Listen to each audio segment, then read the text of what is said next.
Class 10th math Hindi medium प्रश्नावली 1.1 का question number 6 है। कह रहे हैं दो संख्याएं दे रखी हैं 7 गुना 11 गुना 13 और 7 गुना 6 गुना 5 गुना 4 गुना 3 गुना 2 गुना 1 जमा 5। इन दोनों संख्याओं को भाज्य संख्याएं होने का कारण बताना है। इनकी व्याख्या करनी है कि ये दोनों संख्याएं भाज्य संख्याएं हैं। हल करते हैं। ये जो संख्या है इसमें दोनों संख्याओं को लिख लेता हूं मैं।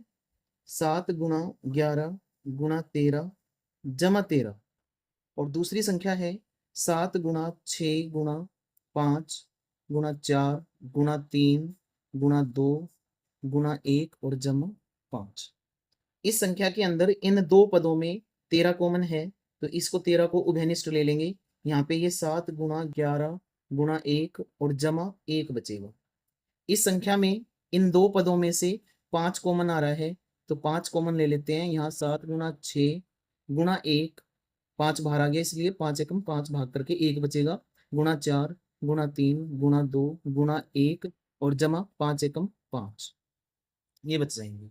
इन ब्रैकेटों को हल करेंगे। 13 गुना 11 से 77, 77 में एकम 77 जमा 1 78 और दूसरी संख्या में 5 गुना 7 6 42, 42 तो 1 हो गया और 4 3 12 दूनी 24 1 हो गया। इनको गुणा करेंगे तो 1008 आएगा और जमा 1 करेंगे तो 1009 हो जाएगा। ठीक है। अब यहाँ 13 तो अभाज्य संख्या है, 78 के अभाज्य गुणनखंड कर लेंगे हम। 2 से 2 तिया 6 2 नीम 18, 3 से 3 एकम 3 3 तिया 9 और 13 13 एकम 13। तो ये आ जाएगा मेरे पास 13 गुणा, पहले मैं 13 लिख लूंगा, फिर 3 और गुणा 2 और ये 5 अभाज्य संख्या है। और ये जो 1009 है याद रखेंगे ये भी अभाज्य संख्या है। ठीक है। ये दोनों संख्याएं जो दे रखी थी ये गुणनफल के योग के रूप में थी। यहाँ एक गुणनफल ये जमा ये दूसरा फैक्टर था, प्लस यहाँ पे भी ये एक गुणनफल ये प्लस ये दूसरी संख्या थी। ये गुणनफल के योग के रूप में थी। हमने इनको हल करके सिर्फ अभाज्य संख्याओं के गुणनफल के रूप में व्यक्त कर लिया। तो इसलिए दी गई संख्याएं क्या हो जाएंगी? भाज्य संख्याएं हो जाएंगी। क्यों? क्योंकि ये संख्याएं अभाज्य संख्या के अभाज्य संख्याओं के गुणनफल के रूप में, अभाज्य संख्याओं के गुणनफल के रूप में व्यक्त हैं। और जो संख्याएं अभाज्य संख्याओं के गुणनफल के रूप में लिखी जा सकती हैं वो क्या होती हैं? भाज्य संख्याएं होती हैं। क्लियर है? अच्छा सवाल है, ध्यान से करेंगे और नोट कर लेंगे इसको।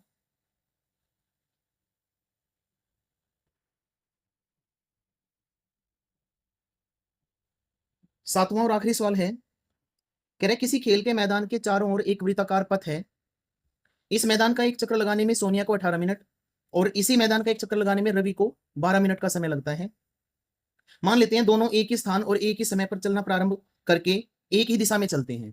कितने समय बाद वे प्रारंभिक स्थान पर फिर से मिलेंगे, पुनः मिलेंगे? हल में क्या करा, जो दो बच्चे हैं सोनिया और रवि, वे जो वृत्ताकार पाथ है, रास्ता है, पथ है, उसको एक चक्कर लगाने में सोनिया को कितना समय लगता है और रवि को कितना समय लगता है वो लिखा हमने कि एक चक्कर लगाने में सोनिया द्वारा लिया गया समय 18 मिनट और एक चक्कर लगाने में रवि द्वारा लिया गया समय 12 मिनट है। निकालना क्या हमें कि जितने समय बाद, कितने समय बाद वे प्रारंभिक स्थान पर पुनः मिलेंगे। तो जितने समय बाद वे प्रारंभिक स्थान पर पुनः मिलेंगे वो इनके द्वारा लिया गया अकेले अकेले का जो समय है उसका एलसीएम होगा। ठीक है। तो 18 और 12 का एलसीएम निकाल देंगे। 18 के भाज्य गुणनखंड 2 नीम 18, 3 तिया 9 और 3 एकम 3 और 12 के भाज्य गुणनखंड 2 छिक 12, 2 तिया 6 और 3 एकम 3। तो 18 तो आ गया मेरे पास 2 गुणा 3 की पावर 2 और 12 आ गया 2 की पावर 2 गुणा 3। हमें निकालना है एलसीएम। एलसीएम में क्या करते हैं, जो उभयनिष्ठ जो कॉमन गुणनखंड है उसमें बड़ी वाली पावर को गुणा कर लेंगे, 2 की पावर 2, 3 भी कॉमन है तो बड़े वाली पावर 3 की पावर 3, और कोई पद है नहीं तो यही दोनों हैं। 2 का वर्ग 4, 3 का वर्ग 9, 9 चौक 36। तो इसका मतलब वे 36 मिनट के बाद दोबारा प्रारंभिक स्थान पर फिर से मिले। क्लियर है? ऐसे ही करना है, आसान है ये, कर लेंगे इनको।